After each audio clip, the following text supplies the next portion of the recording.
That's good science, by the way. That's really good science. Swedish researchers studied almost 40,000 people, 20 to 90 years old, who didn't have heart failure. When the study began in 1997, researchers assessed the total and leisure time activity at the beginning of the study and followed them to see how that was related to their subsequent risk of developing heart failure. They found the more active a person, the lower their risk for heart failure. Isn't that interesting?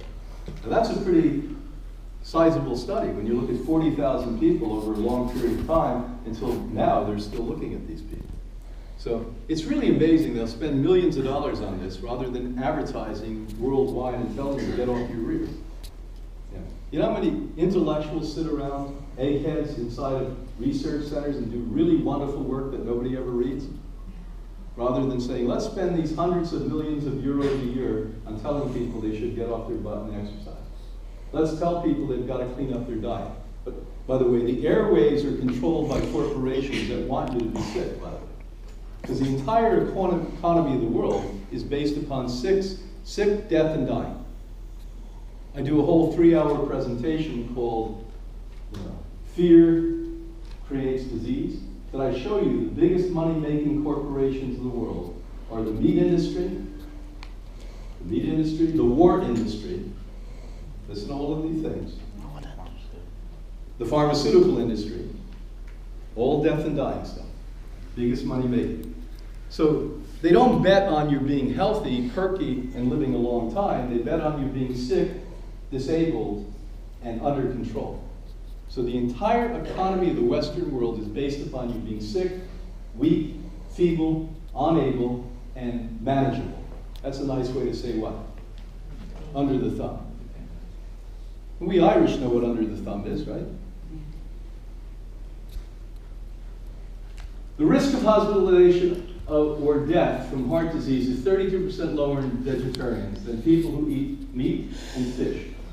This is a vegetarian. I'm not fond of vegetarians, by the way.